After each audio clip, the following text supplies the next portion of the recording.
जितना आप सोचे हैं उससे कहीं ज्यादा ग्रहों के राजकुमार यानी बुध ग्रह आपके राशि के स्वामी देंगे। लेकिन प्रिय दर्शक, आप लोगों से एक मेरा सवाल है, क्या आप बुध ग्रह की एग्जाम और परीक्षा में पास कर सकते हैं? क्योंकि हर एक ग्रह के परीक्षा में आप पास कर सकते हैं। आप सभी जानते हैं कि शनिदेव महाराज एक दंडनायक ग्रह माने जाते हैं। जब भी किसी व्यक्ति को ऊपर शनि की दृष्टि पड़ती है तो व्यक्ति टूट जाते हैं, मायूस हो जाते हैं, व्यक्ति को दर दर ठोकर खाने और भटकने पे मजबूर कर देते हैं। लेकिन बुध महाराज जिनके हक में बुद्धि, विचार, ज्ञान, शिक्षा, संतान, बिजनेस, व्यापार आते हैं और उनकी परीक्षा में पास होना मुश्किल ही नहीं नामुमकिन हो जाता है व्यक्ति के लिए।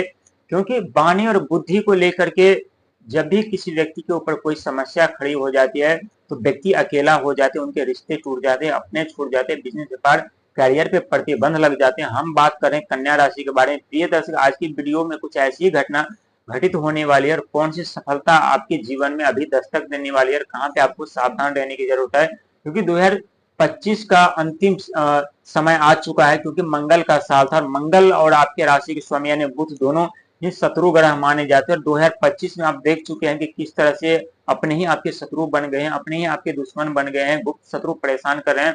बिजनेस, व्यापार, कैरियर नहीं चल रहा, नौकरी नहीं लग रही। जो भी बिजनेस, व्यापार, कैरियर आप आरंभ करते हैं उससे इससे पहले ही दुखों का आगमन होता है। लेकिन कहते हैं जब भी हमारे जीवन में कुछ बड़े बदलाव या बड़े परिवर्तन की तैयारी होती है तो उससे पहले हमें कई बड़े चुनौतियों का सामना करना पड़ता है। और आप वही चुनौतियों का सामना आप जरूर कर रहे थे, जहां एक तरफ राहु महाराज जो कि आपके छठे घर में रोग, ऋण, शत्रु उत्पन्न कर रहे हैं, वहीं सातवें घर पे शनिदेव महाराज जो रिश्ते में खटास, दरार उत्पन्न कर रही है, पारिवारिक कलह उत्पन्न कर रहे हैं, साझेदारी में खटास उत्पन्न कर रही है। लेकिन सबसे अच्छी खबर आपके लिए है, वो भी हम आपको बताएंगे।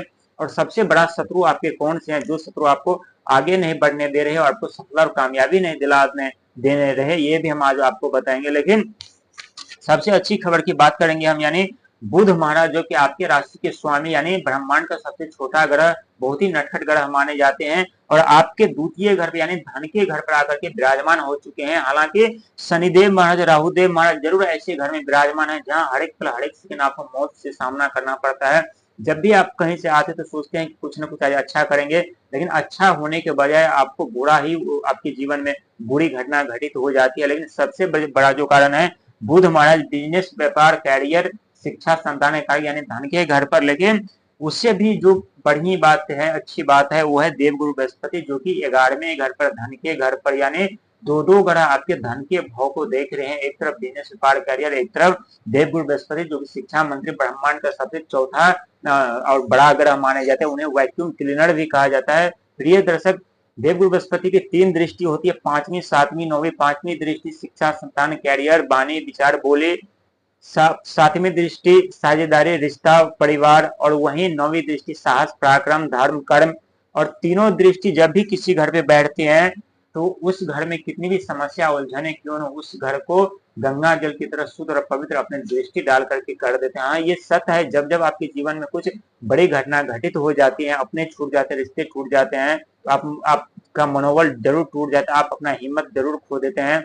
लेकिन हिम्मत होने से यदि आपके जीवन में समस्या का समाधान हो जाए तो कोई बात नहीं, जितना हिम्मत खोना है खोए। लेकिन आपके अंदर वो ताकत, वो क्षमता होता है जो हर एक पल, हर एक सेकंड मौत का सामना करते हुए आप अपने जीवन में आगे बढ़े और अपने जीवन में सफलता पाए, अपने जीवन में कामयाबी पा सके। लेकिन 2025 बीतने वाला है और 2026 का आगमन होने वाला है। और 2026 यानी भगवान सूर्य का साल रहने वाला है, मान सम्मान, पद, प्रतिष्ठा। उससे पहले 2 ग्रह आपके धन के घर पर दृष्टि डाल चुके हैं, एक तरफ देवगुरु बृहस्पति, दूसरी तरफ बुध महाराज। लेकिन 2026 में मान सम्मान मिलना तय होगा, इसमें कोई कहने वाली बात नहीं है। लेकिन इसके लिए अभी आपको कड़ी संघर्ष, मेहनत, प्रयास जारी रखना पड़ेगा। और आपकी जितनी सोच है, आप जितना चाहते हैं, जितना आप पाना चाहते हैं, उससे कहीं ज्यादा आपको आपके राशि स्वामी बुध महाराज देंगे। क्योंकि बुध महाराज आपके धन के घर पर आ चुके हैं। लेकिन थोड़े खर्चों पर नियंत्रण रखना पड़ेगा, क्रोध से बचना पड़ेगा, अहंकार से बचना पड़ेगा, क्योंकि साथ ही आपको कर्जे लेने से भी बचना पड़ेगा। छठे घर में राहु महाराज की दृष्टि है। लेकिन राहु महाराज की दृष्टि होने के कारण, शनिदेव महाराज की 7वें घर पे दृष्टि होने के कारण आपके जीवन में समस्या उत्पन्न जरूर हो रही है, बाधा जरूर उत्पन्न हो रही है। लेकिन कहते हैं मारने वाले से बड़ा हमेशा बचाने वाले होते हैं। जो बिजनेस, व्यापार, कैरियर, धन का आगमन नहीं हो रहा था, अब आरंभ होगा धीरे धीरे करके। और वहीं देवगुरु बृहस्पति की 11वें घर में दृष्टि पड़ने के कारण आपके राहु और शनि की दोनों की जो अशुभ दृष्टि थी उस दोनों में कमी आएगी और ये 100% सत्य होगा। प्रिय दर्शक, ये सत्य है कि आपके राशि के स्वयं में बुध है, बिजनेस पार्ट कैरियर बुद्धि बाने की कमी नहीं होती आपके पास, लेकिन कभी कभी आपके बुद्धि और आपके बाने ही आपको सफलता दिलाने से रोक देते हैं, आपको आगे बढ़ने से रोक देते हैं, आपको अपने लक्ष्य तक जाने से पहुंचने से रोक देते हैं, क्योंकि आपकी सोच और आपकी वाणी और आपकी बुद्धि यानी मन भावना विचार आपके नियंत्रण में नहीं रहता है। और न रहने के कारण आप ऐसे ऐसे सोच में डूब जाते हैं जिस सोच से आपके जीवन में कोई लेना देना नहीं होता। इसीलिए ऐसे सोच से आपको बचना है जिस सोच से आपके जीवन में कोई लेना देना नहीं है।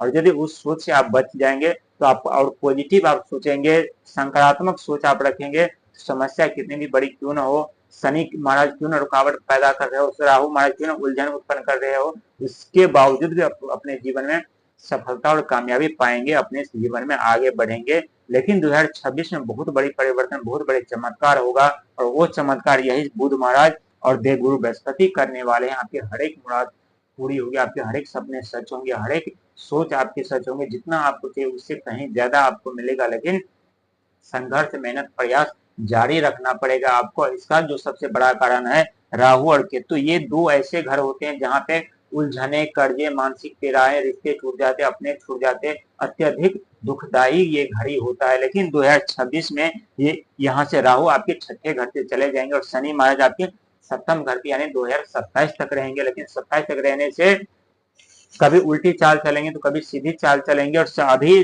शनिदेव महाराज 28 नवंबर से सीधी चाल में चलने वाले हैं। और ये आपके लिए अच्छी खबर है, क्योंकि शनिदेव महाराज जब भी सीधी चाल चलते हैं, चाहे किसी भी घर में बैठा हो, तो व्यक्ति को जो कार्य बिगड़ रहे होते, जो समस्या खड़ी हो रही थी, जो प्रतिबंध लगे हुए होते हैं, वो प्रतिबंध हटने लगकर व्यक्ति अपने जीवन में कामयाबी की ओर, तरक्की की ओर बढ़ने लगते, सफलता मिलने लगते। जो बाधा होती है वो बाधा समाप्त हो जाती है, जो समस्या रहती है वो धीरे धीरे करके समाप्त हो जाते हैं और व्यक्ति अपने जीवन में हर एक तरफ मान सम्मान, पद प्रतिष्ठा, धन दौलत पाते हैं। लेकिन कहते हैं हमें धर्म का और कर्म का भाग साथ कभी नहीं छोड़ना चाहिए, क्योंकि समस्या कितनी भी खड़ी क्यों न हो जाए, यदि हमारा कर्म और धर्म सही है तो कोई भी ग्रह हमें कुछ नहीं बिगाड़ सकता, कोई भी ग्रह हमें सफलता दिलाने से नहीं रोक सकता, कोई भी ग्रह हमें आगे बढ़ने से नहीं रोक सकता, कोई भी ग्रह हमें ऐसी परिस्थिति में नहीं देख सकता जहां से हमें आगे बढ़ना मुश्किल ही नहीं नामुमकिन हो जाता है। यानी शनि और राहु की दृष्टि अशुभ होने के बावजूद भी देवगुरु बृहस्पति और आपके राशि के स्वामी बुध दोनों की शुभ दृष्टि आपके ऊपर पड़ी हुई है,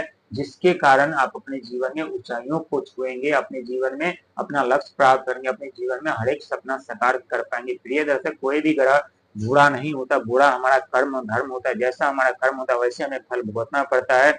लेकिन कभी कभी कर्म धर्म अच्छे होने के बावजूद यदि हमारे जीवन में संकट समस्या का आगमन होता है, तो समझ लीजिए कि ये संकट समस्या आपको बहुत बड़े मुकाम, बहुत बड़ी सफलता, बहुत बड़ी कामयाबी दिलाने के लिए आए हैं और ये 100% सत्य